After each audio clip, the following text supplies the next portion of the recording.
right, good afternoon, everybody. Yep. My name is State Representative Akbar Ali. For many of you, I am your state representative, representing the areas of Lawrenceville and the Webgen part of Snellville. Along with me here is Commissioner Kirkland Cardin, who represents a lot of Western Gwinnett and the cities of 20% is Swanee, all of Duluth, North Falls, Berkeley Lake, Peachtree Corners, and a little bit of Lawrenceville. Yep. Too much for me to remember. Yeah.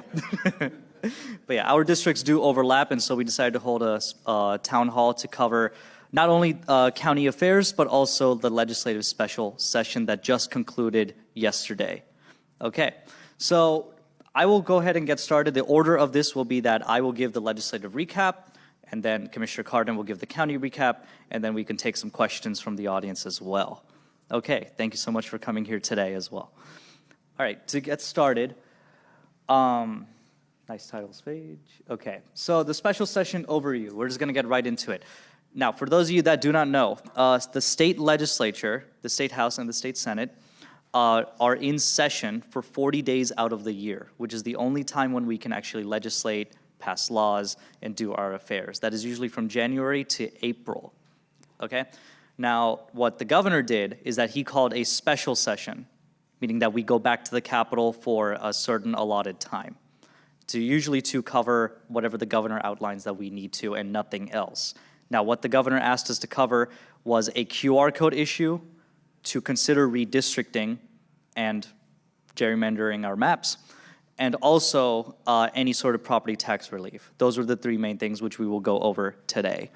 As you can see here, the QR code was the main thing.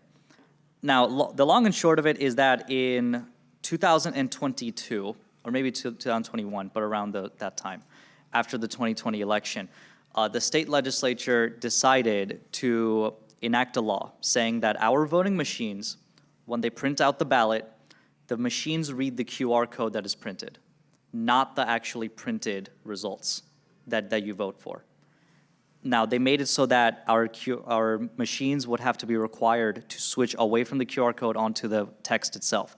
Now, they set the deadline for July 1st of 2026, which is right around the corner. The only problem is that in the 4 years that's been since then, they have never once allocated any money to actually make it possible. The Secretary of State has repeatedly asked us to do this, and now that the deadline came, and there's a lot of pressure for us to do this, because if we did not remedy this issue, that would mean all of the elections that we conducted would be subject to lawsuits, would technically not be legal as well. And we don't want to open that can of worms, no matter what party you are. Yeah. And so now, that was the chief thing that we decided to take up. Now, also, we had the redistricting that we also considered, and also the property tax relief, too. So those are the main overview here. And moving on. So what we used to remedy the QR code issue was SB 189, but also SB 3EX. SB stands for Senate bill, meaning that's a bill that's originated in the state Senate. House bill would be HB, so far and so forth. Now, as you can see over here, if this can work. Okay, cool. We're just not going to use that. All right.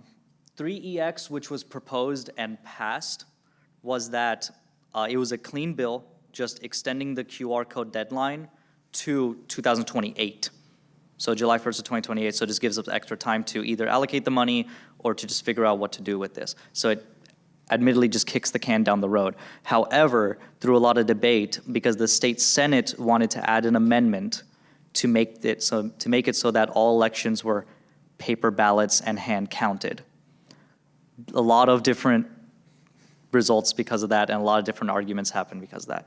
Now, I myself was against any sort of hand count paper ballots because I just simply believe that they are more prone to human error, take a lot longer, and can cast a lot more doubt, especially in a very sensitive election year.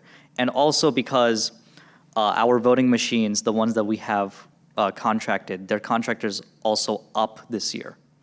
And so why would we switch over to paper ballots when we can just switch to a system that offers both, which does exist. And that's the system that we were being pitched to as well during the special session. But long story short, after a long time of debate and hours of being down there, just waiting for any sort of negotiation to happen, what happened was that the amendment was negotiated down to, if any statewide race, governor, lieutenant governor, insurance commissioner, whatever have you, is within 0.5% of a margin, then a hand count or a hand recount is mandated. Okay. Now everybody got that. That was a lot of yes. Okay. Which isn't the worst thing in the world because a lot of times a recount is requested anyway in these types of elections. And so it is completely plausible for us to do, although our main concern was also that it would incur a lot more costs to these counties by mandating it. Yeah, and so that's essentially what happened over here with the QR code extension. Now, there were other things taken up as well, but I will add before I go on, this was the only bill that we ended up passing. Everything else was either failed or did not happen, okay? Now, next, gas tax suspension. Now, this was very, very simple. What this gives the ability to do is that it allows the governor to suspend the gas tax if he so chooses for the rest of the year. Now, if you remember, I was the first person to actually advocate for suspending the gas tax when the war started and prices were very high. It does not matter that the governor took credit for that. Let the record show I did it 11 days before he did. Yeah, yeah, of course. And he suspended it again, but the reason that we had to pass this very procedural thing was that constitutionally we have to approve it before he does it, or retroactively if he does it when we're out of session. Okay. Now, property taxes and L-host. Okay, put very, very simply, this was a very complicated mess of things. Put very, very simply, what the majority party, being the Republican Party, coordinated to do was to reduce the property taxes and switch over that revenue mechanism to sales taxes. For Gwinnett County, what does that mean? That means that potentially we would see a sales tax of 10% instead of 6%, or even higher in some of the other metro counties. Now, I talk to my community very often, many of you as well, touring every business once a month in the district and various other things. And the overwhelming thing that I heard from my community in District 106 was, we don't want $12 bread. We don't want $12 bread. Prices are already high, especially during an affordability crisis. And so the Democratic caucus, including myself, had opposed these measures. Now, one thing that I will also add is that we already brought in property tax relief earlier this year. Now, we did that through an HTRG grant. Now, hear me out, okay? This is gonna be very, follow me here, okay? In 2002, then Governor Roy Barnes introduced this grant, which would give any excess money from the state to these counties to provide property tax relief in and of itself, okay? Now, this was continued until 2010. 2010, they got rid of this grant. And it has not been active except for only 2 years, 2023 and 2026, okay? In 2026, we were able to negotiate it back into the state budget. And so when you look at your property tax bill this year, there should be a deduction from this grant. It will be present in Cobb County, Gwinnett County, many major metro counties as well. And it should be the equivalent and the same amount, if not a little bit more, than what this could have provided without increasing sales taxes. And so real solutions are possible. And what I ask of you is to look at some of the motivations of what the majority party may have wanted, which if they had passed this, this would require it to be a question on the ballot, which would increase turnout for a very specific kind of demographic, oftentimes which favors one party over the other. And so motivations are very, very important to consider here. Yeah, especially when we're talking about increasing bread prices to around $10, which I am not willing to do, especially for my community. Now, as you can see, there's other data on the screen too, and we can go back to that if needed. But furthermore, redistricting efforts. So if you have been living under a rock, which I do not blame you at the state of the world at the moment, which I do not blame. The Supreme Court made a decision to weaken the Voting Rights Act of the 1960s by specifically weakening Section 2. Section 2 made it so that you had to prove that you provided adequate minority representation to people in terms of legislative and congressional districts. What they did is that they weakened the ability for you to prove it in court, which essentially weakened the entire thing in and of itself. What this allowed was massive redraws in wide majority of states, but especially in southern states like Louisiana, Mississippi, Alabama, including ours. Now, Governor Kemp said that the redistricting efforts that was called for this special session would not affect 2026 elections, but would instead affect 2028 elections, okay? Due to various reasons, the redistricting efforts stalled, and we were not presented with any sort of map proposals or anything this special session, which I think is a good thing because I do not want to arbitrarily change our districts just on a whim, especially when these redistricting efforts are not legally required. That is a myth that we see going around that's saying that a lot of people are saying that, oh, these redistricting things because the Supreme Court mandated it. That is completely false. The Supreme Court did not mandate anything outside of Louisiana. Okay, so it is completely arbitrary, these efforts, and I'm very, very satisfied that we were able to stall it and get rid of it for this special session. That does not mean that they can call another one later this year to redistrict anyway, so we will be keeping an eye out on that. But for now, they are stalled. What this could have done is that this could have diluted minority districts and diluted a lot of power like our own. Last time they did redistricting, the city of Snellville got split up into 6 different state house districts. That could have been the case for Lawrenceville this time around. That could have been the case for Lilburn this time around. Could have been the case for Duluth, could have been the case for anything. And which makes it harder for a community to get the resources they need. Yeah. And we will be taking questions towards the end. Yes. Thank you though. Yeah.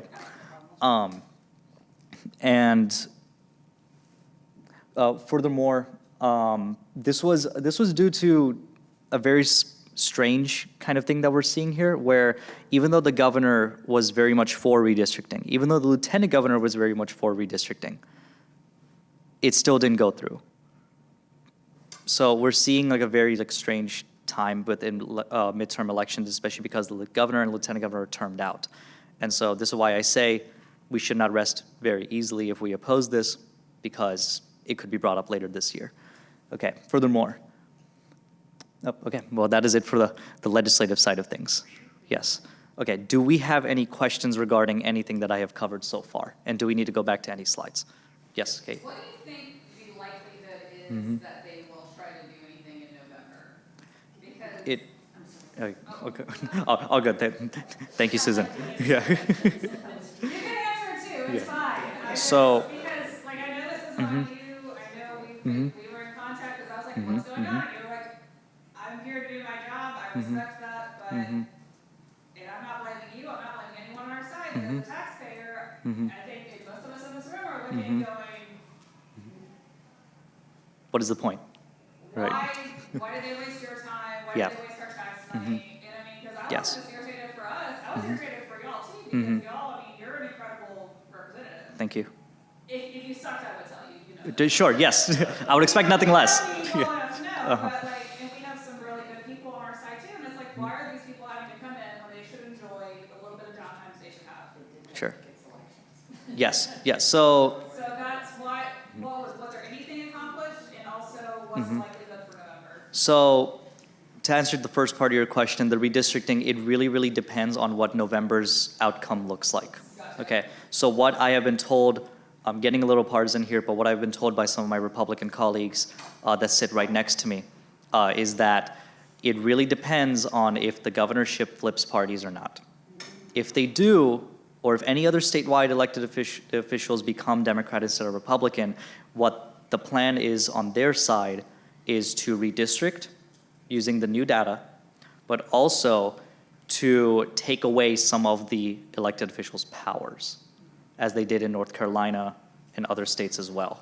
So that is something to look out for, and honestly, we do not know until November 2nd this year as to what the results are gonna be. So would that just be for the governor, or would that be Senate too? We don't know yet. So would that just be just any seats blue? Any statewide, Okay. yeah. They are the constitutional officers, yeah, being all the statewide elected officials, except for federal ones. Furthermore, so as I said before, the only thing that we accomplished was just the QR code bill, and we spent $250,000 of your tax dollars to do that. And it could have been done 4 years prior. Yes, $250,000, that could have been used for anything. Commissioner? And I'm just gonna add here, Yep. it's important to mention that this bill was predicated on a lie Mm-hmm. that the 2020 election Mm-hmm. was Right. Yes, yes. Yep. And again, getting a little partisan here, whenever I hear claims of the 2020 election being stolen on the presidential level, my next question is, so does that mean that every other race that year was stolen as well? Clearly not. Okay. I did see another hand. Yeah, just spinning off on the QR code. Mhm. If they didn't budget for 4 years, Mhm. what makes you think they're going to budget for the next 2 years, Mhm. extending it, and now it's costing us a $41 million. Right. Whatever it said. Mhm. So the plan that I have heard within the leadership and everything as within the House and the Senate is that since our contract with Dominion voting machines is about to conclude, what the plan is to switch over to new voting machines that allow for both and that scan only the text, which would solve the problem indirectly. Yes. In fact, we were shown voting machines that allowed you to hand mark and then turn that into the system, or if you would like, use the touch screen and it would print out a hand one as well. So there was a voting system that we're looking at that allows for both, and that the scanner actually does the text itself. So it seems like this was just pushing it so that we have enough time to see a new contract. Mm-hmm. So does it just give people the option to pick? Now, again, we haven't confirmed that voting system just yet. Okay. That's the one that we're likely to switch to, yes. And more details will be shown to us in time. Yeah, give it next year or the year after as well. Another hand, yes. All right, so I have a quickie question. So let's say that we take the majority in the House and the Senate in the State House. Okay. And so before the year is over, that the majority party tries to do their shenanigans, I'll be nice about it and call it shenanigans. Should we have the majority next year, are there things that we could potentially undo in the State House with the representatives and the Senate? Yes. So we can undo any redistricting efforts or anything of that sort. However, important to add, that is predicated on a new majority being formed, which is not guaranteed. So all the more reason for civic engagement to be very high this November. Yes. Any other hands regarding legislative? Yes. No, not that. Okay. Gas tax is where I was waiting for somebody else to talk about it. Yes. I noticed that several filling stations around Duluth where I currently live, or do live. It's kind of funny that I'll use diesel as an example. In one particular station, it stayed at $5.19. And then the governor dropped the tax. It still stayed at $5.19. And now since gas or diesel starting to come back down, now it's at $4.89. So my take on it is nobody was really monitoring if the gas stations were really being truthful. Yeah. Or they hyped it up and then left it there. Price gouging. Yeah. Yes. And I can almost guarantee this one did. But So one of the things that it was very rushed how they implemented it, and I'll say that because last time that they did the gas tax suspension, take for instance when the COVID-19 pandemic happened, the Attorney General's office was very involved in any sort of fraud investigations. This time around, wasn't the highest priority with his office, I'll tell you that, yes, which was one of the things that I often complained to the Attorney General Chris Carr's office about, saying like, hey, like I have found several gas stations in my district that are not following this rule. Can you do something about it? Yeah, which is not a reliable system because, you know, there's only 180 reps and we can't be driving around our districts all the time. Yes, yeah, but that was something that, you know, if you do see some fraud, your legislative representatives, but also your local representatives are always here, and we can always reach out and try and figure this out. Because the number one thing, and this is just getting into my agenda for next session as well, but number one thing that I will be focusing on is consumer protection, fighting price gouging, things like getting rid of the pink tax, which is a very regressive one, things of that sort as well. Okay. Yeah, Thank you. of course. Well, isn't there issues, though, a timing issue? Mm-hmm. Because isn't the tax actually at the wholesale level, not at the local level? Mm-hmm. So they may have bought gas a week ago, and these tanks, I know, carry 3,000 to 5,000 gallons. Mm-hmm. It did take a while for it to come down, so that's why there's a time lag. Mm-hmm. So we have to allow for that as well. Admittedly, yes. And what we're talking about here is that if a gas station is like 2 weeks in or 3 weeks into the suspension and their prices are still not matching up, which we actually saw a lot in rural Georgia as well, which admittedly, yes, travel time, things of that sort, but 3 weeks seems a little excessive to the naked eye as well. But Which just complicates things in trying to enforce it. admittedly, yes, yes. Any other questions? All right, seeing none, we will go into the county commission side of things with our County Commissioner Kirkland Carden. Please welcome him. Thank you and good afternoon. First off, I do want to thank Representative Akbar Ali for giving us such an in-depth presentation or briefing on what's going on in the General Assembly. So first off, and second, I do want to thank you all for taking some time this evening to attend this event, learn a little bit more about what's going on at the state, but also what's going on here in Gwinnett County, Georgia. I always appreciate when residents take time out of their busy schedules to stay connected about what's going on in the district and Gwinnett County overall. There will be a Q&A portion after I get through the presentation. So let's get into it.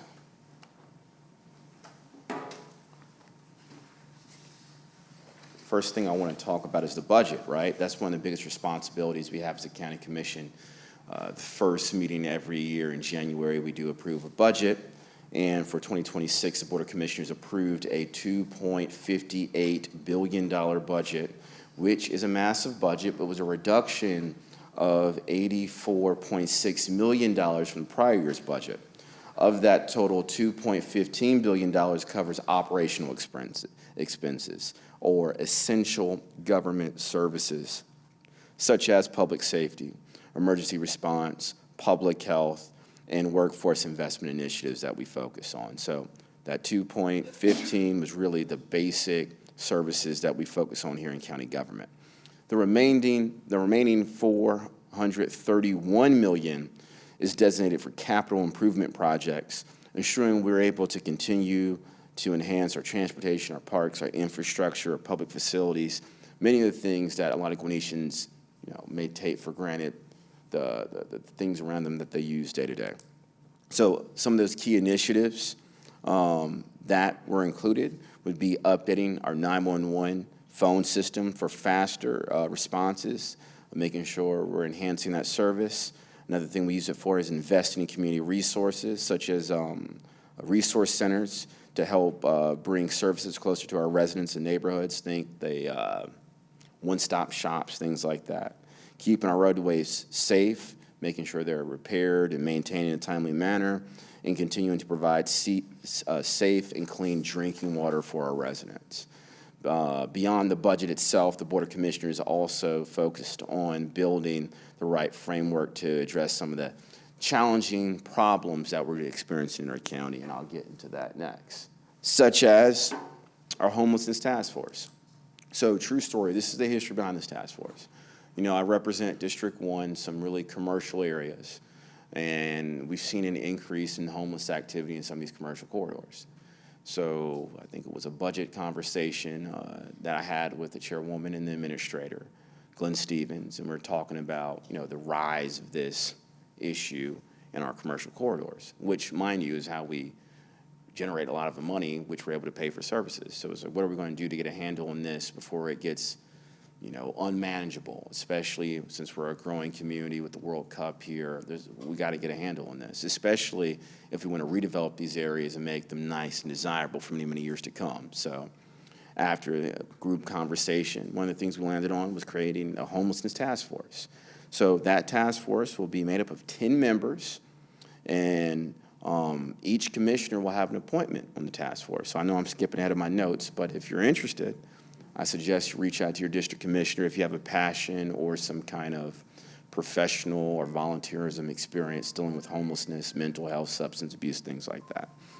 But it's a 10-member task force, and they're going to be responsible for delivering actionable items or recommendations for us to consider, the Board of Commissioners to consider to help address this problem.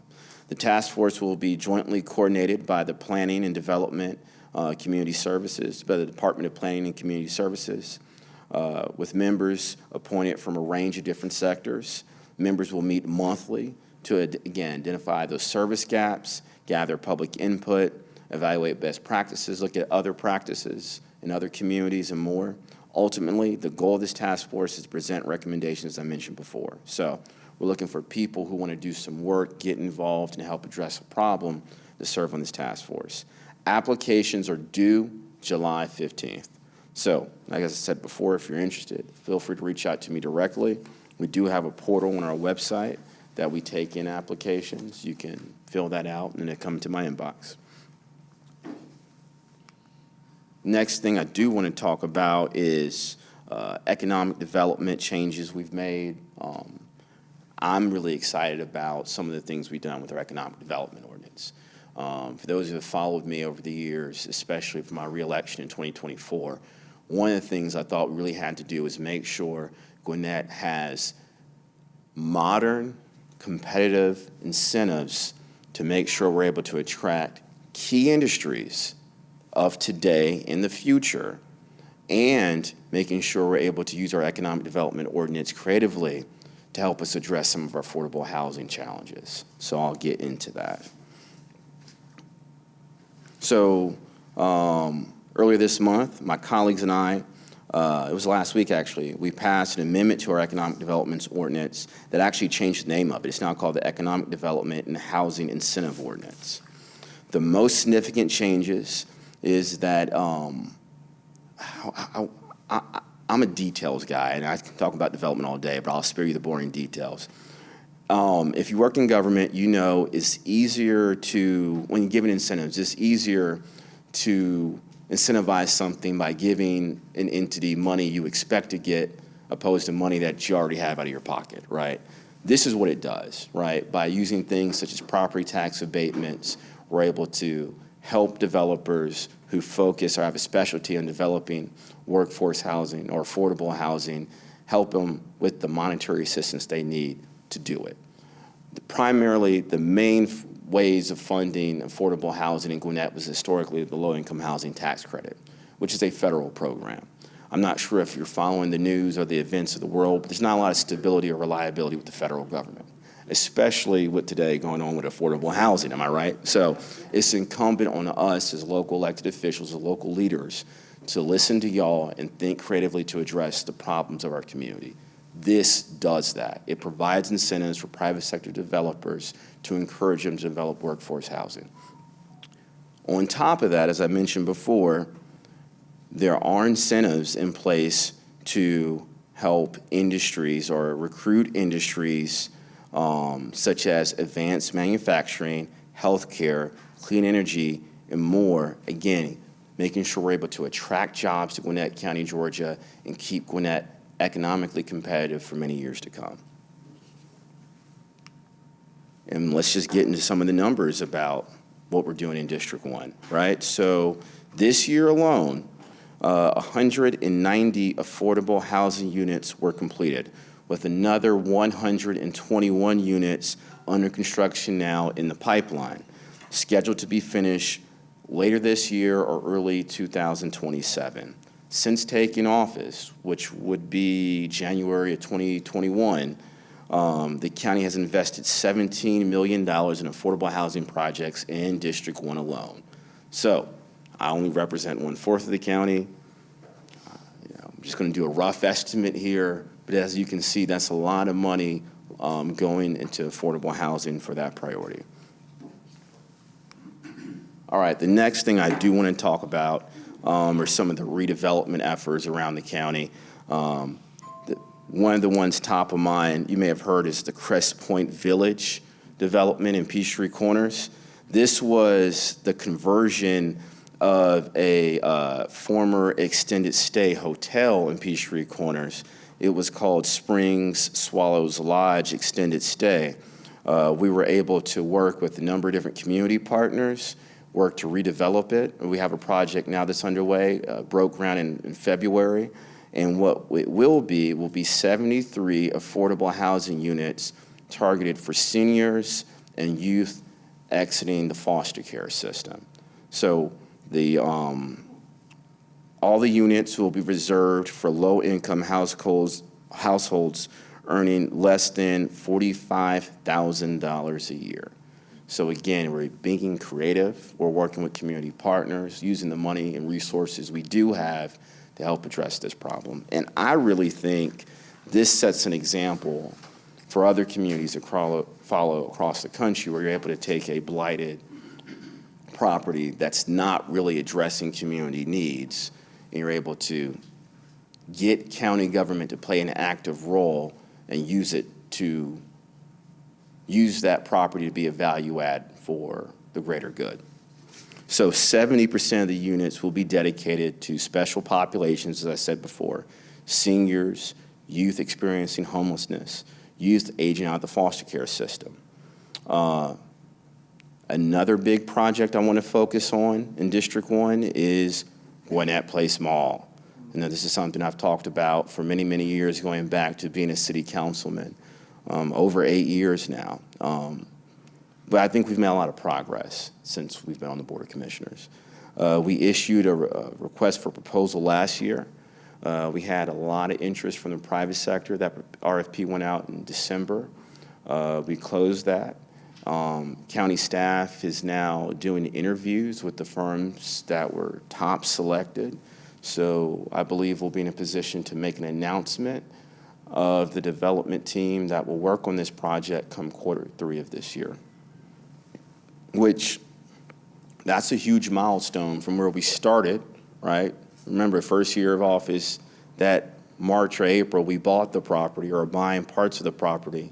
Now to be here 5, 6 years later, announcing a development team to lead the redevelopment effort over there, that's a big deal. So another thing we got going on in District 1 is Gateway Gwinnett. Now this is, some may refer to as the OFS site off 85, 106-acre property where they used to shoot all the Marvel movies like Black Panther, Fast and Furious. Yeah, it's in Gwinnett. Yes, ma'am. Yeah, I'm telling you, yeah. True story. In 2019, Gwinnett County was the leading place that for film production in Georgia. So they would go to OFS and they would go to Gwinnett Place Mall to shoot Stranger Things, The Ozarks, Fast and Furious, but that was a different time. So now we're focused on redevelopment. So we put out an RFP for that property. That went out earlier this year. We're not as far along as we are with the Gwinnett Place redevelopment, but I'm looking forward to seeing the feedback and suggestions we get from the private sector. I'm sorry, I use a lot of acronyms. Request for proposal. So that's like we put our vision out there, our intent, what we like to see on this property. We put an ad out. Private sector developers, they can submit on it by themselves or create a project team, and they will submit how they can best meet or exceed our vision for that site. So we did that earlier this year. We're going to look at their bids, see at what was submitted, and then hopefully from there, if they're all competitive, we'll select one that we feel is the best fit for that location.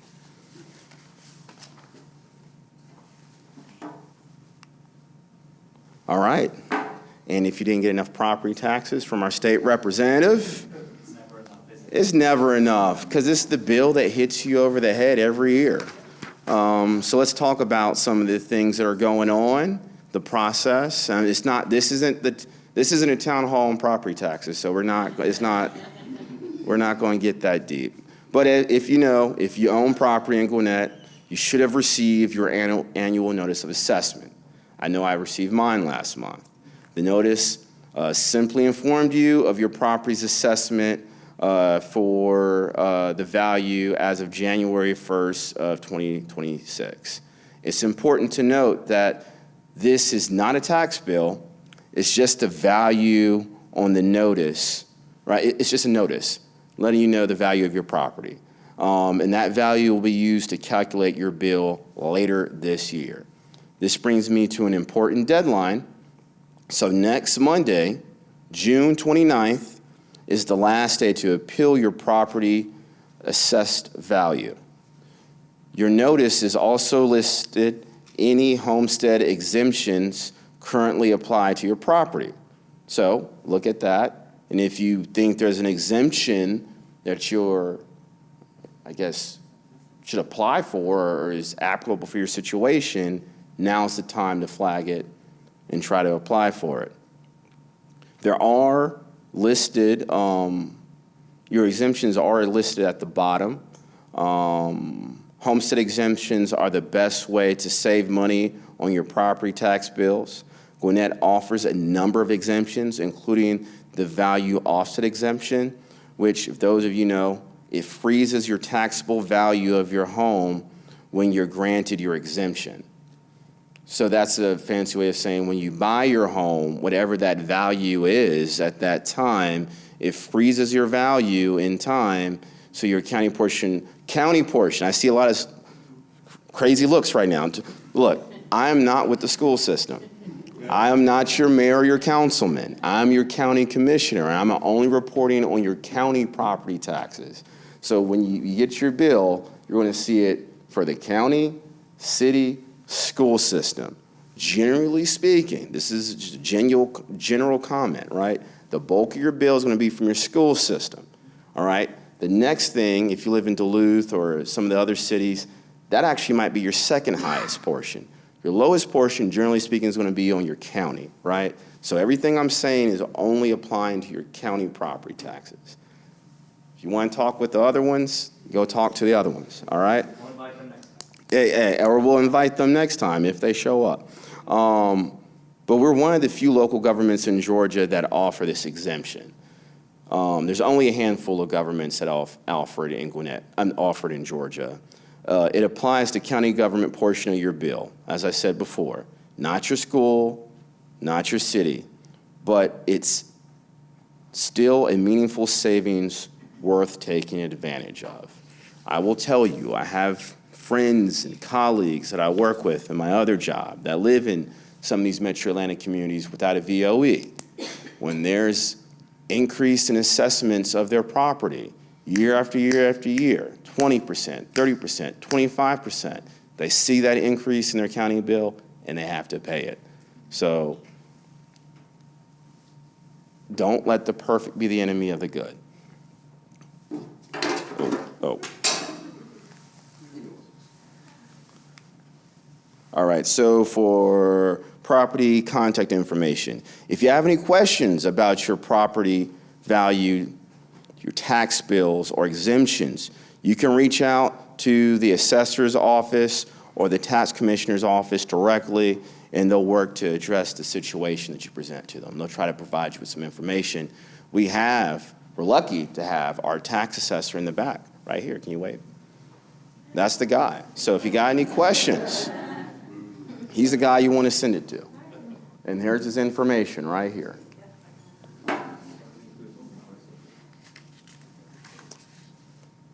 Public safety. All right. On the public safety front, I think we have a lot we can brag about here in Gwinnett County, Georgia. Gwinnett continues to prioritize community-oriented public safety or policing with the focus on using technology, focusing on mental health, and community engagement. So one of the programs I want to talk about tonight has been in the pipeline for several years, at least that I can think of going back to 2023.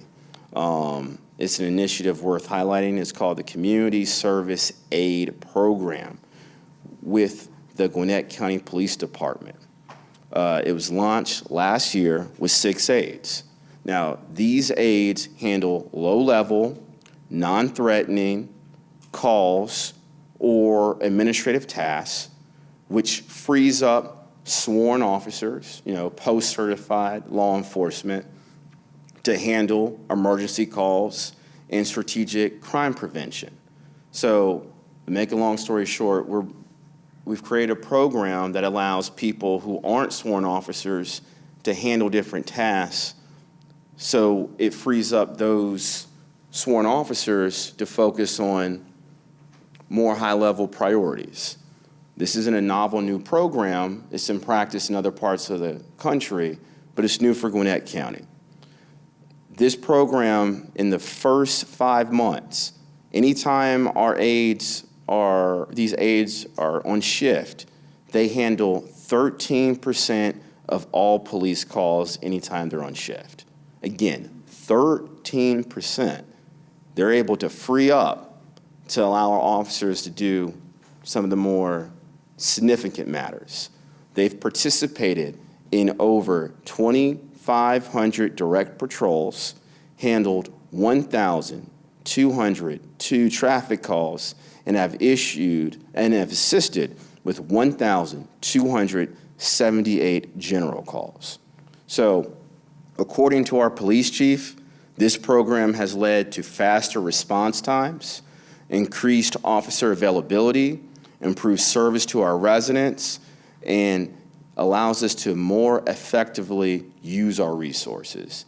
And I would also add, it's probably helped with officer retention, right? Because now the guys and girls that chose a career in local law enforcement now spend their time doing just that and not the tasks that drew them into that career field. So we expanded the program from 6 aides to 18. All right, so in closing, as you can see, there's a lot going on in Gwinnett County, Georgia. I always tell folks I'm really fortunate and blessed to be able to represent West Gwinnett District 1. I know I have a bias since I've been there for over 2 decades, but I do think I represent one of the cooler, dynamic parts of Gwinnett County, Georgia. A lot to be proud of. In my closing remarks, I'll say this.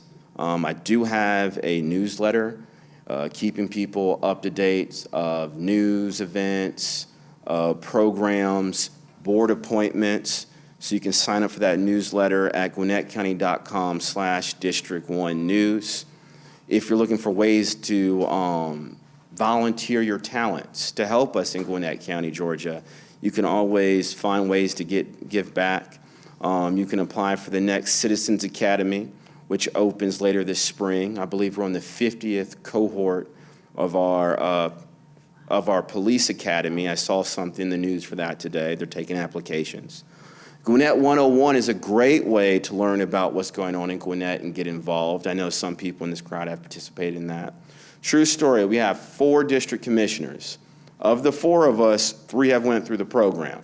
And our chairwoman created the program. So we're turning out great civil servants here in Gwinnett County through that program. If you're interested in it, let me know. And then lastly, I want to make sure we plug this since it's an election year. We're always looking for good folks to volunteer at the polls, especially if you're bilingual or multilingual. We can use you. So if that's something you're interested in, please consider volunteering for that.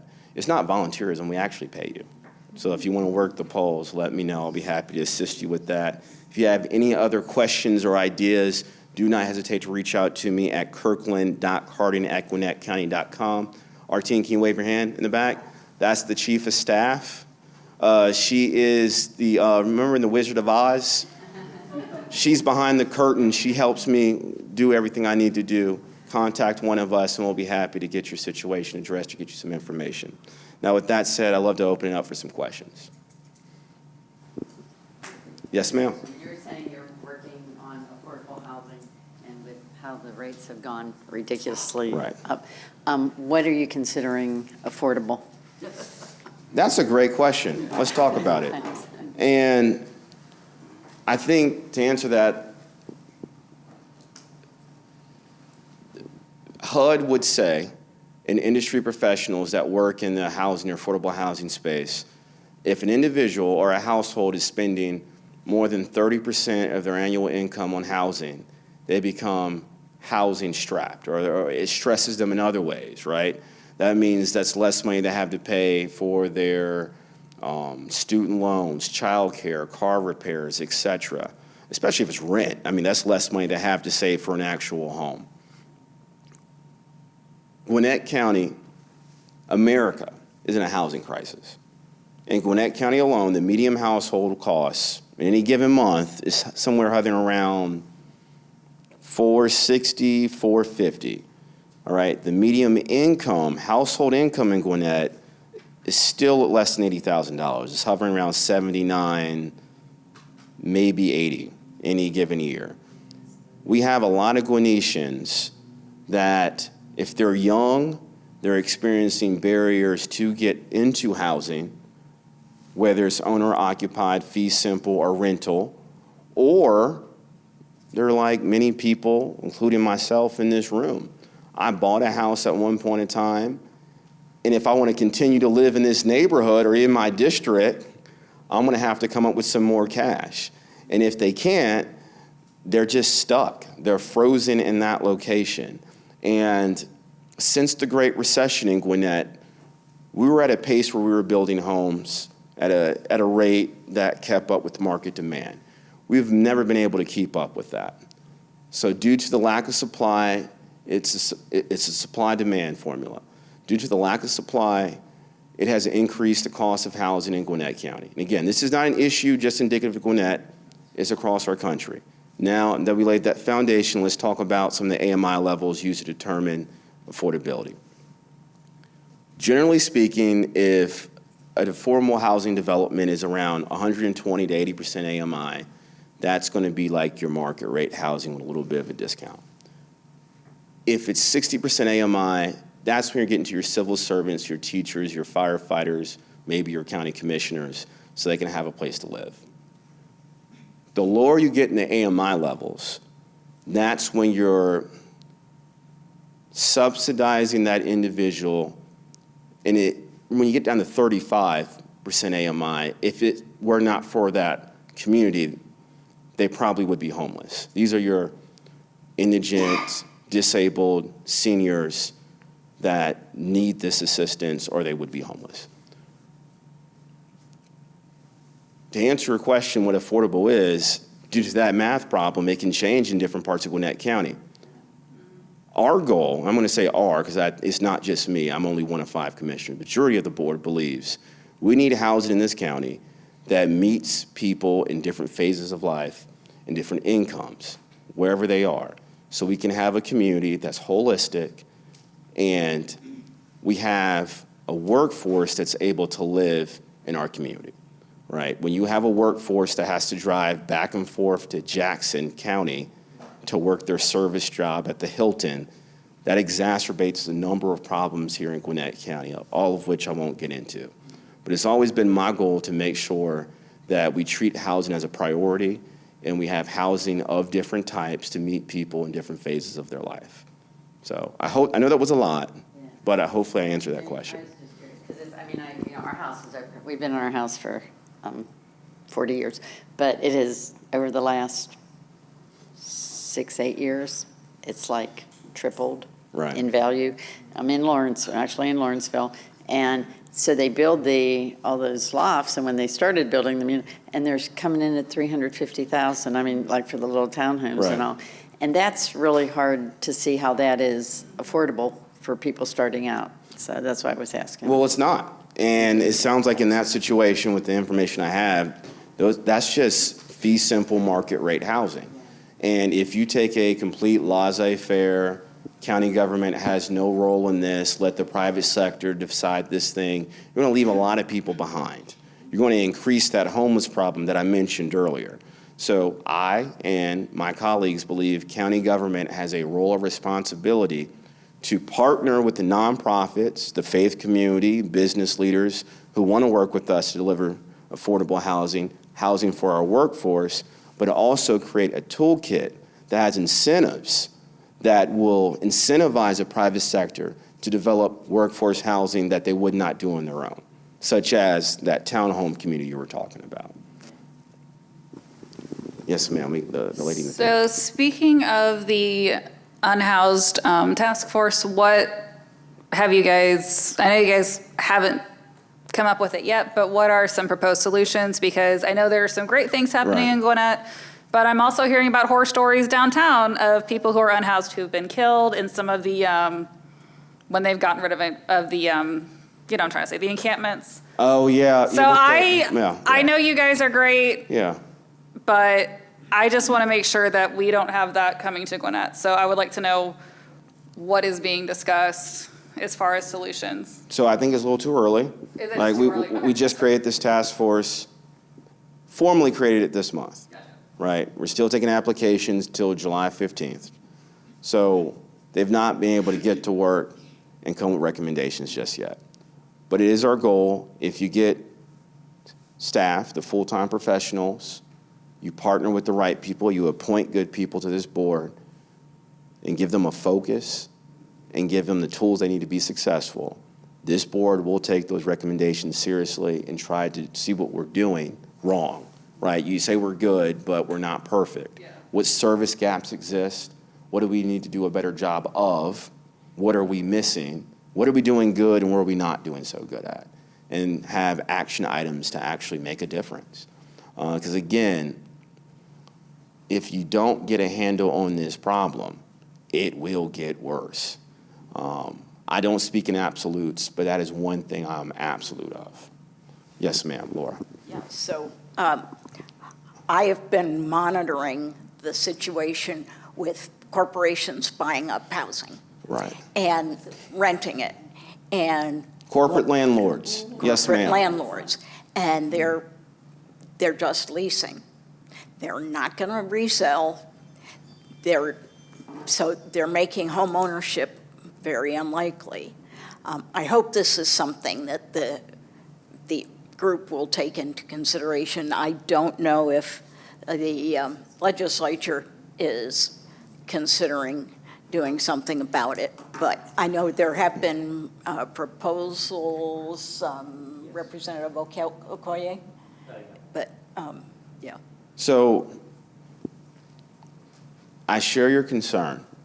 And as a Gwinnetian of over 2 decades, I've seen a difference in communities, the way they look.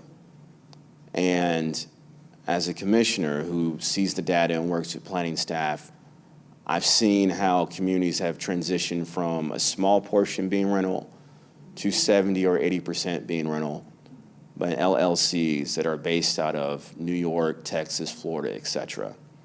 However, as a county commissioner with the tools that we legally have, I'm not sure if we're able to address this issue on our own. I really believe to get a handle on this issue, this needs to be solved at the state and or federal level. However, I will say this. A lot of these issues as we're talking about right now are not red or blue. They're not Republican or Democrat. This is affordability, the haves and the have-nots. Come up here, Akbar. One thing I'm encouraged by, I'm seeing over this election cycle, is that you're seeing people on both sides of the aisle begin to talk about affordability and focusing specifically on corporate landlords. So it's my hope that my friends in the General Assembly will either address this problem or give county and city governments more legal authority or tools where we're able to step in and address the problem. So I can point towards Oh, you don't need two this. specific things. Yeah. I can point towards two specific things. So on the state level, earlier this year, Now, this is just the nature of us only having 40 days to legislate. But there was a constitutional amendment that was proposed by a Republican member with, I believe it ended up being 72 co-signatures, cross-party, that would tackle corporate ownership of homes. Because Gwinnett County is one of the ones that it's, I believe, hovering around 30% of corporate ownership for single-family homes. It's something ridiculous. Now, we ran out of time because of the 40 days and just the nature of that. However, that was a constitutional amendment that would require 2/3 vote. That is going to be reintroduced in January. So that is another thing that not just your own state representative, but other ones need to be contacted to, in order to support. Because as the commissioner said, this is bipartisan. This is Republican and Democrat. It is more of the people that want to focus on the middle and the low rather than the ones above high that can afford these things. Furthermore, I do know that on the federal level, they have, both the House and the Senate have passed a measure to curb this. As far as I know, it is just simply up to the president's signature now. So we will see how that turns out. However, there's a massive appetite for it, and it's just getting started. Yep. And then lastly, I will have one more thing here to mention on that. We did create a short-term rentals task force. I believe that was 2 years ago or a year and a half ago, and they did come with recommendations. However, that's not quite the same as what you're talking about. You're talking about corporate landowners. Correct. So in that process of that task force, I really began to learn how limited we are in cracking down on the long-term corporate renters. I think we have more legal authority and tools to deal with the short-term rentals, the party homes, but as for the corporate landlords, we're going to have to really work with our state and federal partners on it. Then we're going to try to move it around. I'm sorry. Okay, I'm not used to that. I have a loud voice, so I saw something in one of the, maybe the water thing that came out that said that there's that if people are having trouble with sort of slumlords, there's something the number they can call the county or something. Is that, I was really glad to see that, but I was just wondering what it was.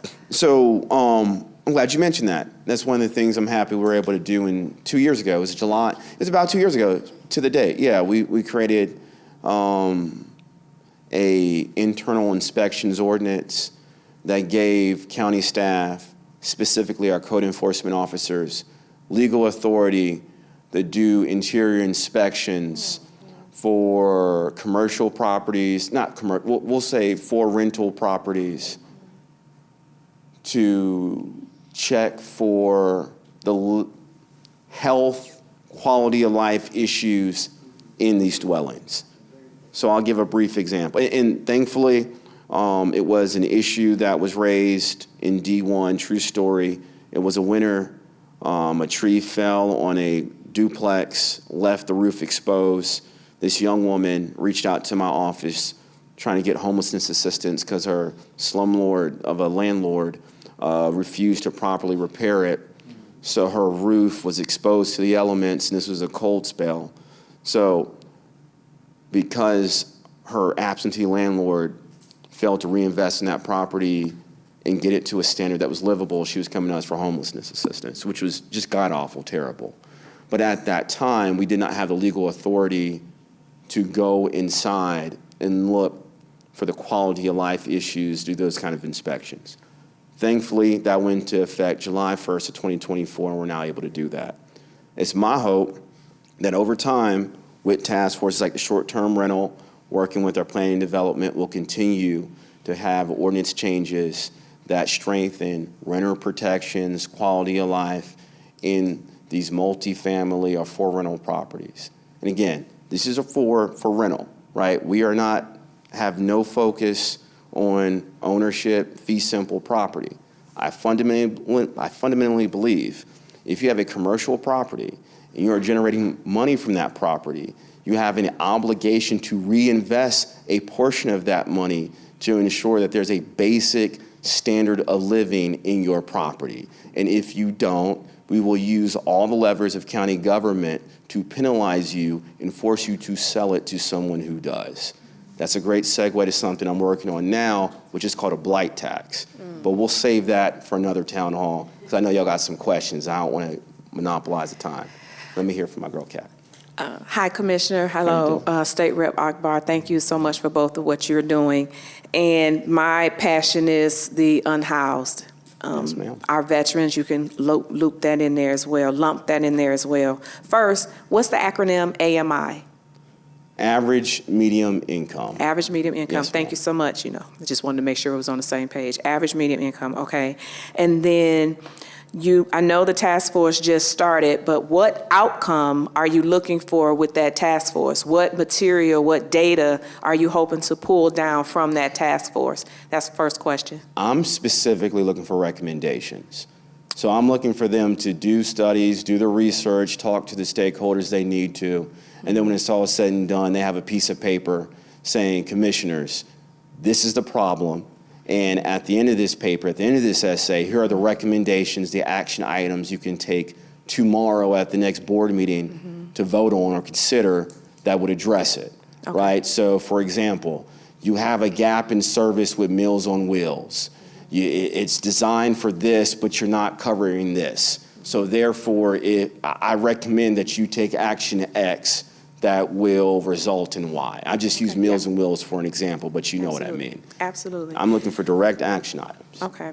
So that means you're definitely looking for those of us that are boots on the ground that can give you eyes on what's happening Yes, ma'am. throughout Gwinnett. Boots on the ground. Okay. Love it. And as you know, I'm Snellville. Yeah. And we have a growing population of the unhoused. Yeah. And my sincere question, hopefully that we can come together as leaders, when people refuse help, I walk up to our unhoused community and I ask, can we give you assistance? And they say no. That is a huge problem because people who are experiencing mental health, they do not realize that they're sick. There's a psychiatrist who wrote a book, I'm Not Sick, Now What? Because they do experience schizophrenia and so forth, but they don't acknowledge it. Right. I think that's a challenge that we're going to have to figure out how to do it. Some people have said, well, ship them up and put them in a mental institution. We can't do that legally. Law enforcement can't just scoop them up and throw them in jail. So I'm asking, have you given this any thought? Has this been on the discussion table from the state legislative level to our county commissioners? And I'll yield the floor. Well, to answer your question, have we given it thought? Yes. Look, I talk to county staff. We run into individuals that clearly need some help but refuse it for various reasons. And there's only so much legally we can do, right? We're not able to commit people just because they're living in squalor in a rough situation. But it is my goal to make sure we have resources there for people who want to improve their situation for them and their families. One of the first things I was able to do almost 6 years ago, more than 6 years ago, when I got elected to the Board of Commissioners, was create warming shelters. That was not a service that the county provided during winter months. Now we're able to provide some relief for people in the winter months to get out of the cold at night. We definitely saw a need for it this past winter when we were dealing with snow and some pretty harsh freezing weather for a long duration of time.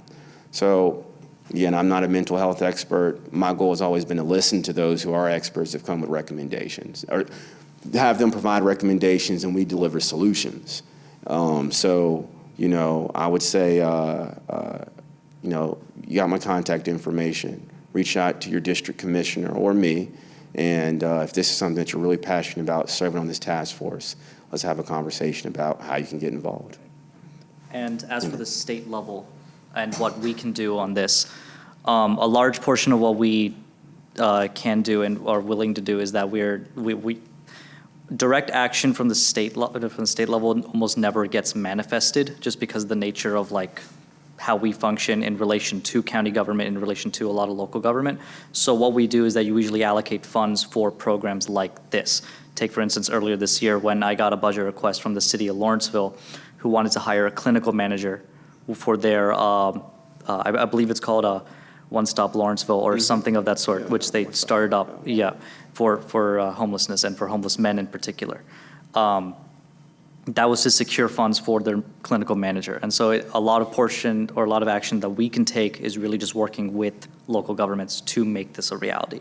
Yeah, which more than often ends up happening, I'm glad to say. Yeah. And thankfully, again, we are blessed to live in Gwinnett because thankfully we do have programs in place to where if there is a one-time grant or state money, we can program that money into a program, put it into a program. So when I'm thinking about if there's a mental health grant, we have a mental health unit that goes out with our police department to help people if we know that there's a mental health call, right? If there's I know the governor talked about some homelessness money.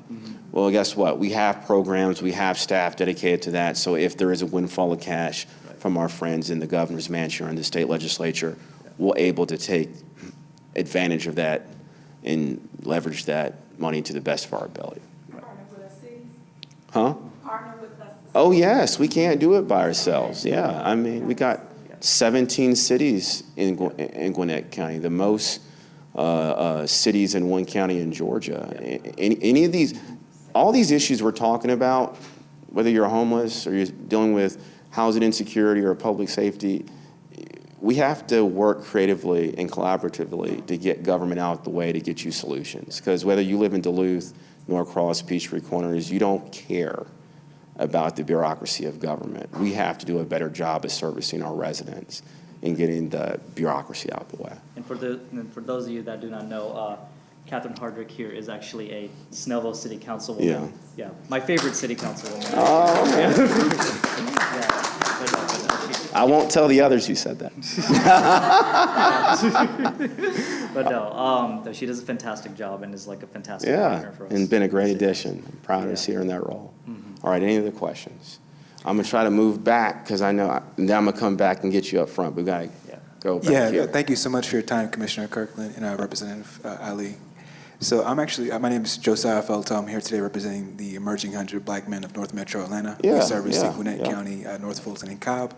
Something we're really passionate about is education and economic empowerment. And to that educational piece, in the world of AI and the speed of AI, we're seeing with a lot of our mentees that, there's a struggle in the educational system for keeping up with AI. And I know education necessarily isn't on the menu for today's town hall, but being now, I think one of you is a Duluth High School grad and one is a Parkview High School grad, we actually have an event happening during Atlanta Tech Week that's free for high school students, and we'd love to spread awareness about that to both of your high schools, if possible. And if so, how do we best get in contact with both your offices to do that? So I will be passing out my cards, which has my direct phone number on there. That's the phone in my back pocket. Dope. So we can always talk. I mean, Parkview grad to Parkview grad, right? Yeah. Don't let the people that go to Brookwood in my constituency know that. But very interesting conversations during my election. Yeah. But no, I mean, I will hand you my contact information directly, and Awesome. I believe commissioners. Yeah, same here. Thankfully, I have the support of a great communications department, and they work with me to help promote things going on in the community, help me show up to events, make sure we get some good B-roll to put it on social media and promote it. So, reach out to me directly or our team and give us some information about the event. We'll reach out. We'll see how we can help promote it and get it out there. I will say this. I know you mentioned AI. So one of the things we do as a county, we don't focus on public education, but one of our main responsibilities is economic development. One of the things the county is currently doing now is a workforce assessment. So we're looking at the status of our workforce, and we're looking at ways county government can play a more active role in helping shape our workforce, make sure it's more resilient, because we're living in a time of great disruption. I don't have the numbers in front of me, but a number of the major industries in Gwinnett are industries that artificial intelligence could be used to replace people. So we have to think creatively. This tool is here. How are we using county government to make sure the workforce of today and tomorrow is best prepared for the challenges or the landscape of tomorrow? I don't have the answer to that question. But thankfully, we got good people working on that to find us recommendations that we can consider in the future. And on the state level, I can speak to a little bit of that. We've begun seeing bills and legislation that deals with regulating AI in some capacity get passed from both chambers unanimously. Take, for instance, we saw a bill, I'm on the Creative Arts and Entertainment Committee, which sounds fun, right? Yeah. It sounds like, oh yeah, we get to deal with all the movies and all this other stuff, but more importantly, we're now dealing with deep fakes Yeah. and Yeah. AI and how that can affect things, especially in the art space, but also more so in the workforce as well. And we passed a law regulating AI deepfakes of other people, which is supposed to go into effect in about 2 weeks, give or take? July 1st. Yeah, July 1st. Yeah. So, and that was a bipartisan bill. It was passed unanimously as well. So I'm glad that it's starting. And when it comes to education in the first place, we see, okay, so we see two approaches. One that tackles the surface level of things with students. Take, for instance, banning phones in high school or banning phones in middle school during class instruction time. Very important distinction. Yeah. That got me in trouble with my younger brothers, but they're about to graduate anyway. But on the other hand, we're now targeting deeper issues as well, like critical thinking skills and how you can ensure that within a classroom, but also things like teacher planning time. That was my first ever bill that I introduced. We all noticed that our teachers always were eating a salad during instruction time because they were not allowed to, or they had other obligations during their lunch period or the planning period, right? This bill is adopted by states like Texas, Florida, every other state that would just set their lunch time for lunch, planning time for planning time. Yes, so that student retention can be improved that way. Yeah. Awesome. We clearly have a lot of teachers in this room. Yeah. Yeah. I just wanted the salad.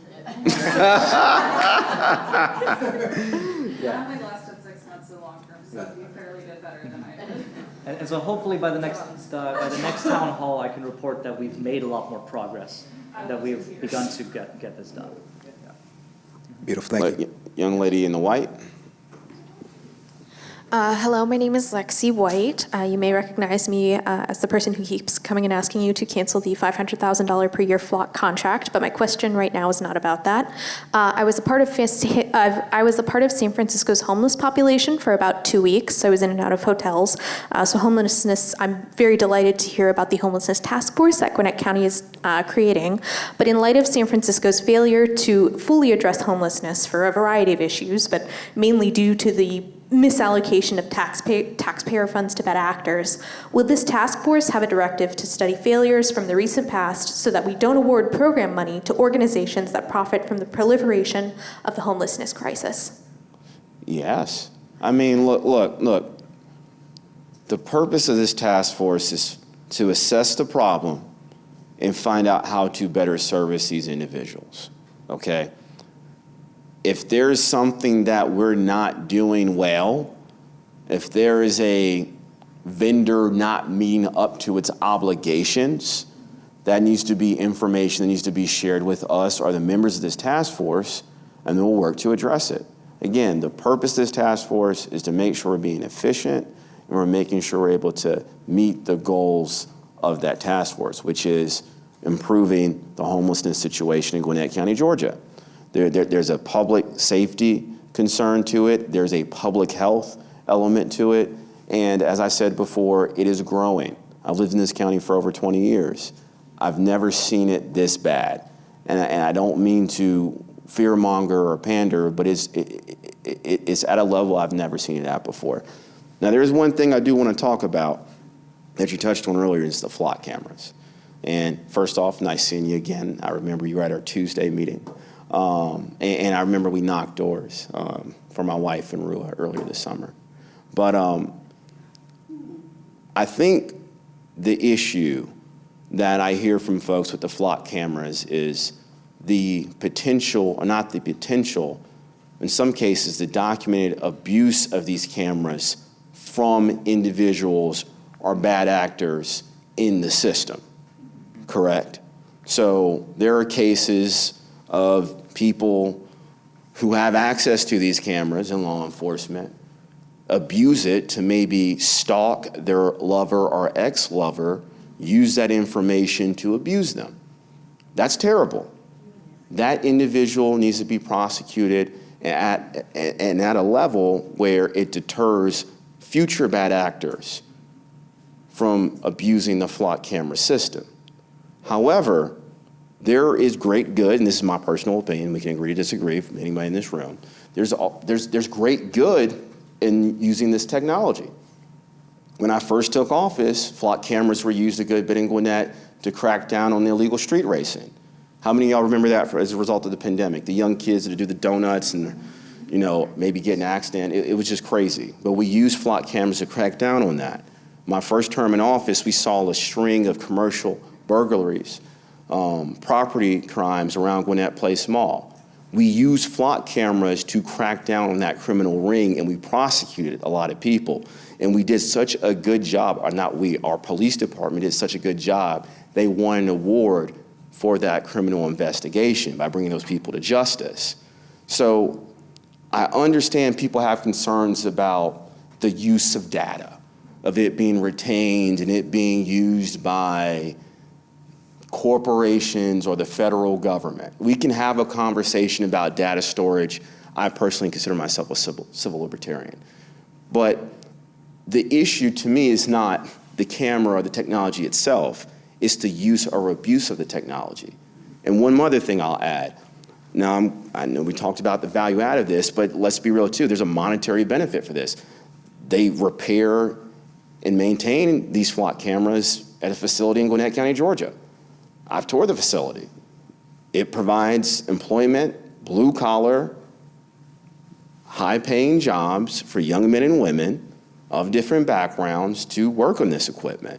So again, I don't want to ramble on too much. I'll be happy to talk with people one-on-one about the value add that it brings for our community, and you know, maybe we can arrange a time where we have someone from our PD to talk about the program in its detail. I'm not an expert on flock cameras, but I have seen enough to know that it is a benefit for our public safety efforts we have going into Gwinnett County. And if there is a bad actor abusing the program or abusing the technology, we need to crack down on that actor. And maybe just a thought, maybe our friends in the legislature could pass a law making it so aggressive, so bad that it deters future bad actors from wanting to use and abuse that technology. But again, look, my email's there. If you want to schedule a time to come to my office, we can have county staff sit down and we can talk about this program in detail. All right? So I'll also speak on the data collection part. As I mentioned, consumer protection is going to be the #1 thing that I tackle next time around. That is not just limited to price gouging or not just limited to AI surveillance pricing, but is also data collection as a whole. I want further protections for the data that is collected and for that not to be abused. Mm-hmm. And so day one, because that's what my policy team, that's what, you know, my office, despite being out of session, is never out of session. Yes.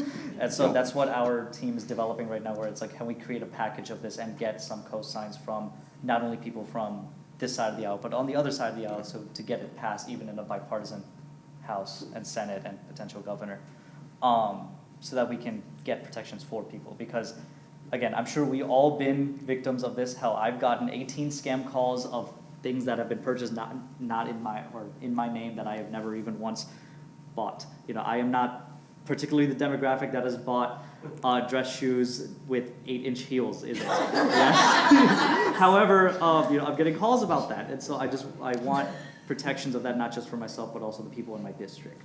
Yeah, and again, come next town hall, I will be very happy to report what that looks like. Yeah. Mm-hmm. Get him, and then I'm gonna come back up here. Okay.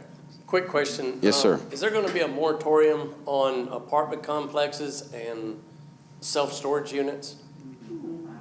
There's no. Oh, well, I don't want you to finish the rest of your question. Yeah, it just seems yes, like. And I live in Duluth. I live, and I'm not in the city, but I'm close enough. Yeah. But it just seems like, okay, they've cleared land again for another section, and I know this is not your area, but. Right. And then we've got all the apartments on PIB. But nothing's been done when we do all this building for housing on the infrastructure of the roads. So, like, in the given corner I'm talking about, there's 1,070 units. They didn't do anything with Buford Highway or 120. So, me being a commuter at the time, it added 40 minutes to my commute going south on Buford Highway. Right. And I'm all for apartments to a certain extent, but I also like regular housing or townhouses because to me, you've got landlords that they don't have any meat in the game. We're living here, and they're in California or wherever they're at, that they own this big property and they can afford to do it. But it just seems like Gwinnett County's gone apartment happy. Well, first I want to talk about the moratorium, right? So I believe in property rights. It's not me saying I believe in property rights. There are limits to what a county government can or can't do, or a city government can and can't do to regulate the development on that property or the uses allowed on that property. Moratoriums are a short-term fix to address that problem. It just says for 3 months or however many days, we're going to stop issuing. Attention, please. The time is now 7:30, and the library and museum will remain open for 30 more minutes. Computers will begin shutting down in 20 minutes. If you're under the age of 13 and need to call for a ride home, please do so at this time. Thank you. All right. Y'all all look of age, so I think we're good. But look, as for the moratorium thing, I don't know if there's a desire from this commission to do that, and because it doesn't really fundamentally address the issue. The issue being that Gwinnett County is growing. There's 1 million plus residents here. There's a market demand for new housing, and it's a vibrant, growing community, and it's changing before our very eyes. I think the best way to address that, and again, I can't speak for the cities. I know I live in Duluth. I don't approve any of the apartments down there. I know they got a massive development coming at the corner of Pleasant Hill and Peachtree Industrial. I was talking to the mayor about that last week, and I was telling him what I would do, but I'm not there, so I can't really drive that development. But as a county commissioner who's been at this for 6 years, I think there are areas in our county, in this district, that people want to see development like yesterday.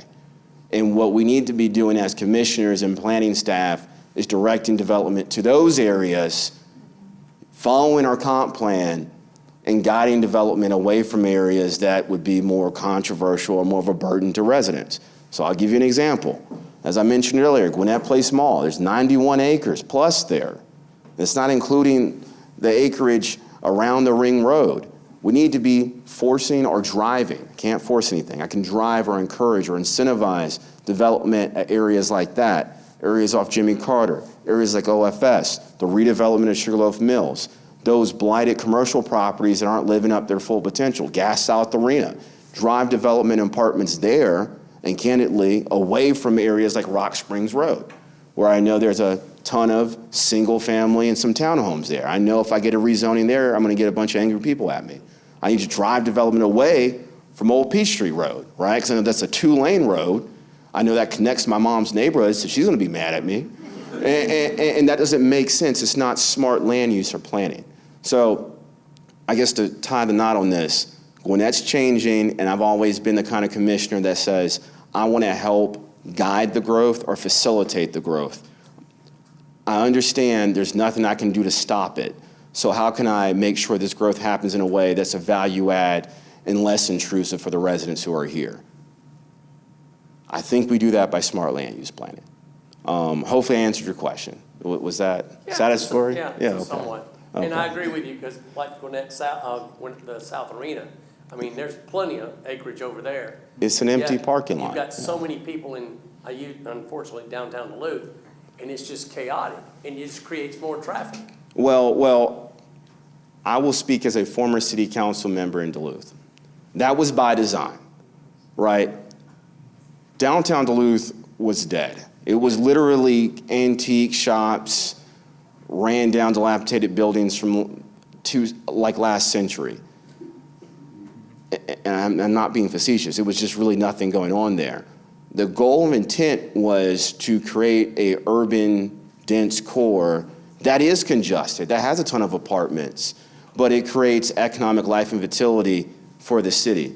But also, when I was on the city council, we were really good at pushing the apartments there, right, on Buford Highway, in that little corridor, and not having it be near a Norman Downs, a Riverbrook, a Carriage Gate, some of the other further parts out.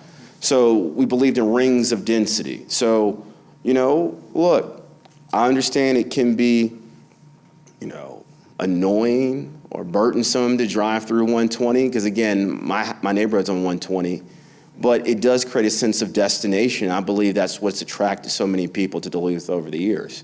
And again, growth is going to happen, but I really think the best play in Duluth and some of these other cities, such as Lawrenceville, is to have it be all in one area, the downtown, that corridor, so it's not in these intrusive areas such as our neighborhoods for those of us who live away from downtown. Because again, if I don't want it, I'll go buy a house in Riverbrook, so I can say I'm away from it.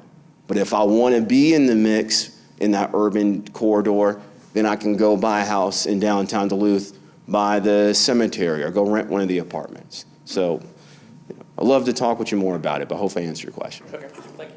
Now, before we go on, I do need to make an announcement that we do have staff from the Sheriff's Department here with us today to answer any public safety questions if any of y'all have that. Please give a welcome. Yeah, give them a round of applause.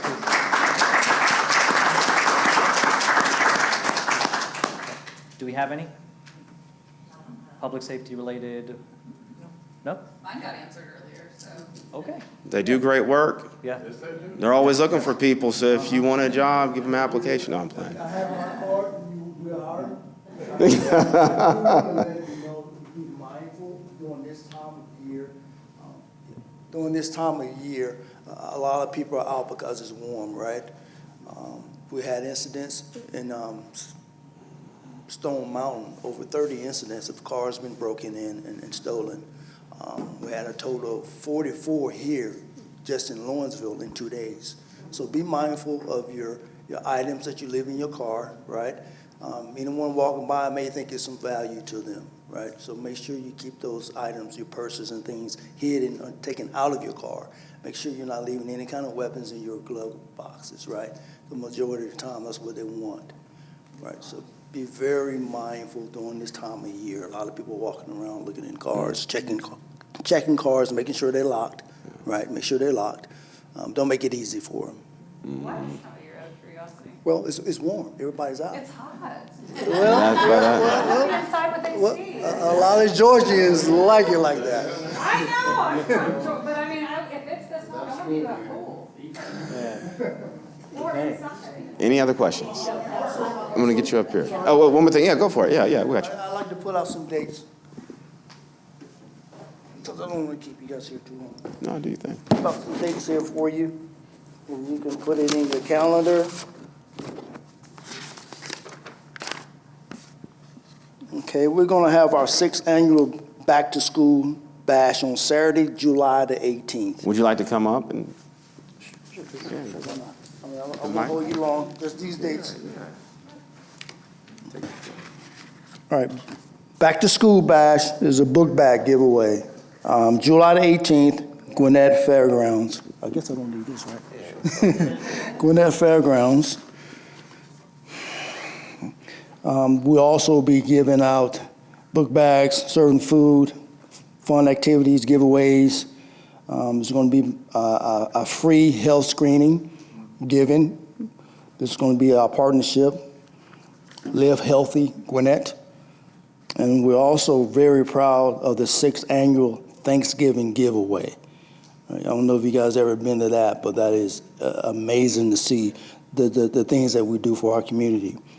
This is going to be November the 6th, all right, from 11 a.m. to 4 p.m.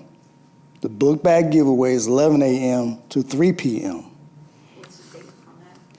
The book bag? Yeah. It's going to be on the 16th, I'm sorry, the 18th of July. Saturday, Gwinnett Fairgrounds. All right. We're also hiring GCSO recruiter at GwinnettCounty.com. Yeah. If you need any cars, or contact me. I'll be here after this is all over with. You guys have any questions for us? I'll make this very brief. because I know the commissioner has a lot more. Brother, can we volunteer for the book bag giveaway? Oh, absolutely, I'm just absolutely. Thank you. Thanksgiving giveaway as well. Thanksgiving giveaway, open arms, open arms. And I can actually plug in. It'll be volunteer Gwinnett, so all the volunteer opportunities for anything related to Gwinnett County is found on volunteer Gwinnett. You guys have any more questions for us? Seems like y'all are doing a good job. Oh, our guys are doing amazing. Your sheriff's office is doing amazing work. I just actually I'm Deputy Chief Webster. I'm Open Operations Bureau. My co-partner, Deputy Chief Jones, she's over the Admin Bureau, and also Assistant Chief Jackson. Just a few things that I'm over, make it real quick. Courthouse, of course. Thanks for keeping us safe. Field operations. I'm proud that I can't speak highly enough for all the people that work for your sheriff's office, and especially these people here that work for these sections that I'm about to mention. Warrant section, family violence, sex offender, mental health, jail intel section, civil section, human trafficking, child exploitation section, gang unit, fugitive unit, Metro Task Force. I had to write them down because there's a lot. We do a lot of work, a lot of good work for your community, our community. Any more questions, anything? No? Yes, ma'am. I'd like to give away the information about safe gun storage at your book bag giveaway thing, because our information is directed at parents to protect children and the community from gun violence. That's awesome. That's awesome. Yeah, so I'll get information I'll give you my card. How? I'll give you my card and you can Very good. contact me. That's awesome. Anything else? Sure? Thank you. All right, thank you.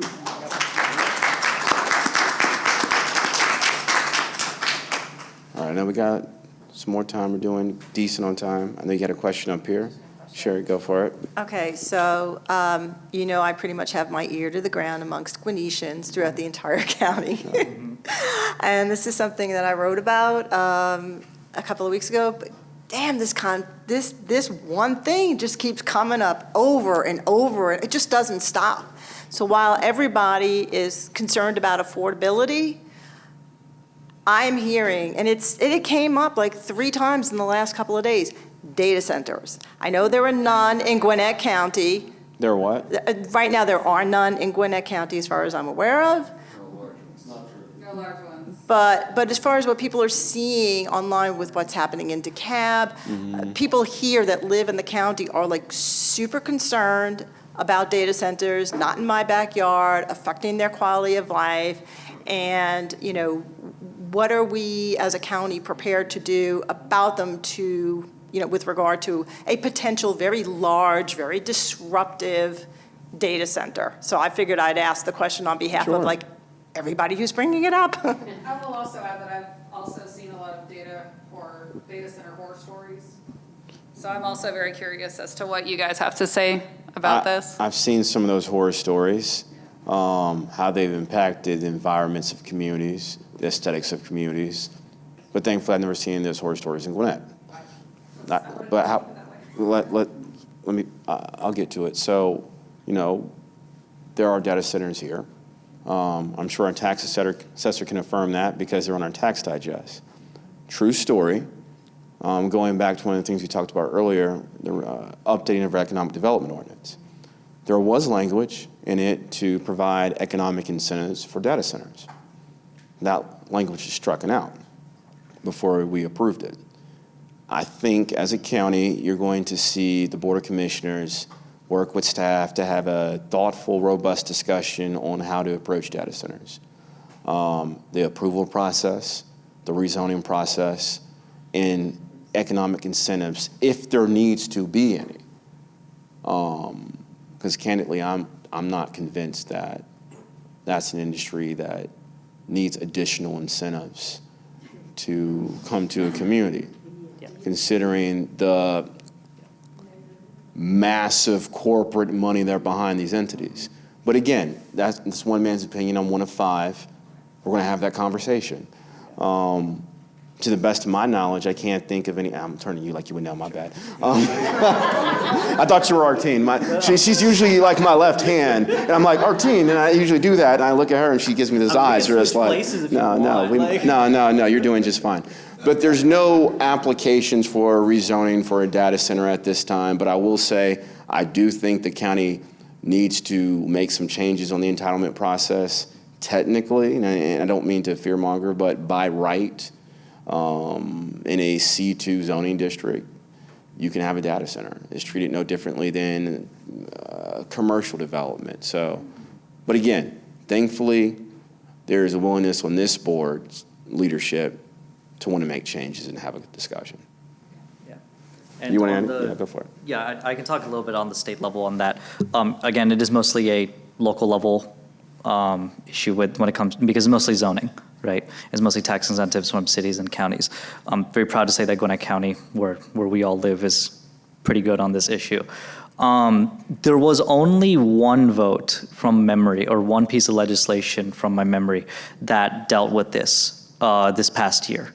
I believe I want to say February or maybe March, there was a piece of legislation. I need to look up the exact details, but as best as my memory serves me, it was essentially would prevent the costs of data center tax incentives to be being put onto the consumer. Instead, it would just prevent that, and it would, again, just clamp down on these just unnecessary tax exemptions for an industry that has billions upon billions of dollars. I was very disappointed when it passed the House. I did vote for that. I voted to make it better for the consumers and for the residents of Gwinnett County. But it didn't even come to a vote in the Senate. Yes. And oftentimes that can happen because things get stuck in committees, other people have different interests. The old Schoolhouse Rock video that showed that it has to pass the House, then the Senate, then the president signs it. It's accurate to an extent, where it's not 3 stopgaps, it's more like 7 or 8. Sometimes 9, because you get a bill introduced, you need to get the signatures, then it goes to a committee, then the committee approves it to be on the floor, then the floor approves it to go to the next house, and the process repeats. So every time I introduce a piece of legislation, every time a piece of legislation passes, there's so much negotiation that we need to go into it. And oftentimes, something that is widespreadly supported in every single corner of this state, saying that stop funding data centers that poison our water, that rob the ground of nutrients for farmland, that do whatever have you. Because again, bipartisan issue. It's not Republican or Democrat. Oftentimes it gets stopped. And the only thing we can do is try again in January. And I am more than confident that there's going to, at least I'm working with some legislators that we're going to introduce an even stronger version of that, because there's an appetite for it, right? I like my water to be clean. I'm sure everyone here likes their water to be clean and to even have it in the first place. Yeah. And so that's what the state's role is kind of shaping up to be in this. And that's exactly why I love serving in county government. I told Nicole yesterday, Nicole and Glenn Stevens yesterday after our meeting, I was like, man, I love, being able to work with just 2 at the very least to get something done on the county level, right? I only got to count to 3 out of 5. But thank you for your service. Of course. All right. So we got a little more time. If there are questions, we'll take them. But if not, we'll call. Art, you got? Yeah. All right, go for it. Well, actually, I had a couple, but let me start with, since I was not able to watch the last night's meeting at 6 o'clock about the new trash plan. Yeah. Can you give us a couple of updates about if there's going to be any real changes to what we've seen over the past 14 or 16 years? So we just had a public hearing, or a public notice/public hearing, letting the public know that we're updating the trash plan. The trash plan is a planning document that cities, the county works with waste haulers to say, hey, this is what we're going to do. This is how we're going to service this area. I think DCA requires it. And if they approve a plan, there's certain grants and permits they're eligible for. It's a plan, right? So we're not talking about a massive disruption service. I think this is a good time, if this is an issue that's important to you, to first reach out to my office, shoot me an email, say, hey, Kirk, I care about this issue. I want to know how I can give my input and when's the next public hearing. And this is an opportunity to submit for your plans, right? Now, some people that I've talked to, they want to have permanent, I guess, hazardous waste facilities throughout the county. Again, this is not my specialty. I'm not an expert on waste management. But I think this is the time to speak up and get engaged and offer recommendations or solutions if there's something that you think you would like to see different in the way we handle waste management. So I guess to answer your question, there wasn't really much news to report from yesterday. It was really just a public notice, and most of the time was really a presentation from the consultant that the county hired telling them about the process and the 13 cities that are participating in the plan. And the county itself, 13 cities in the county itself. My other question is going to be, okay, we're talking about affordable housing. Yes. Is the county really looking at regulation and everything else? I know from the housing industry feeling, oh, it's permitting and this and that, and when what's really driving the cost of housing. All right, just pause, let her In the get to library this. and museum will remain open for 10 more minutes. Computers will automatically shut down in 0 minutes. All right. If you need to call for a ride, please do so now. All right, Thank you. go for it. I guess what I'm getting to is that what's really driving the cost of housing up is three things: cost of land, cost of labor, cost of materials. That's a really driving thing. Is the county looking into how to address these things so we can avoid, because we still need to do what I've asked the county commission to do before, we still need impact fees for at least roads. And that, to me, that's a minor cost to the housing compared to the three that I listed. What is the county looking into as far as addressing those issues? So, great question. So on the issue of land, labor, and materials, I agree with you. As someone who works in my other job in the real estate space, these are the issues that are driving up the cost of development. And I will also add a fourth bullet point and called interest rates and financing. However, as a commissioner, I can do some things with land, right? If the county owns land, maybe they can help incentivize a developer to get a certain development they want by lowering the cost of acquisition, giving it to them free, entering a ground lease for 50 or 100 years, et cetera. We can be creative with that. Labor, some of the labor market issues or immigration issues, those are issues outside the purview of county government. Materials. Again, I can't control things such as tariffs, labor market issues, supply chain issues, et cetera. So I agree with you, those are important issues that exacerbate the cost of affordability. I think those are more, I can't even say state, those are more national, international issues that need to be addressed. Now, as for the impact fees, I think I made my position clear on this. Yeah. If you want to make housing unaffordable, I think one of the best things to do is assess impact fees on new developments, because that arbitrary fee, or some would say tax, would make it more affordable, more expensive to either rent or to purchase a home. And to the benefit of what?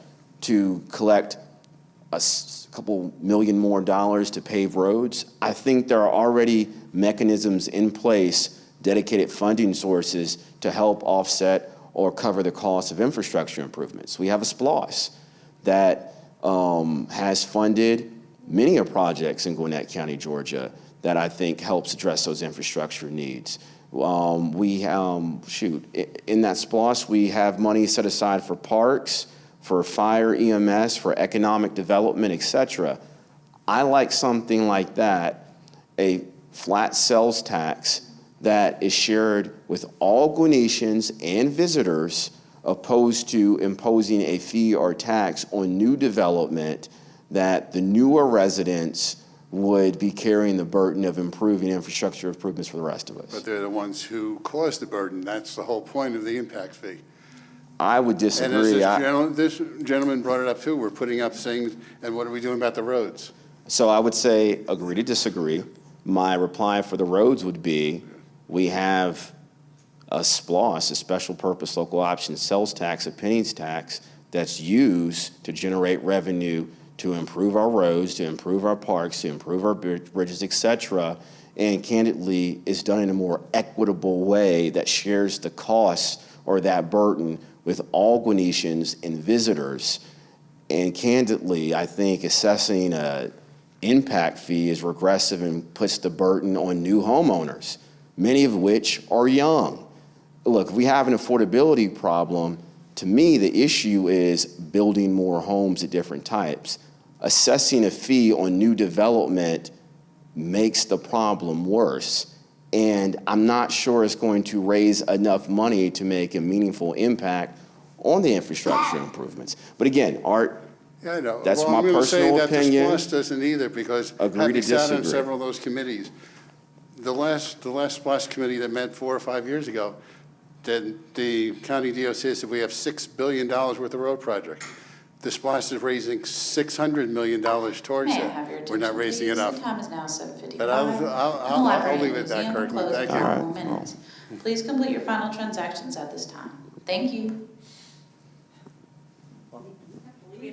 I think so, y'all. I think we gotta call it. Yeah, we can You wanna have comment the on SPLOS? meeting- We can have the meeting after the meeting. Yeah, yeah, Right, like yeah. outside the building. Yeah, Yeah. we can do that. But real quick, I do want to say thank you for taking your time to hear us, the updates we have, providing questions. I'll be around lingering for a little bit. Me and our team will be here available, handing out our business cards. Thanks again. Y'all have a wonderful evening. Yes, I hope you enjoyed it.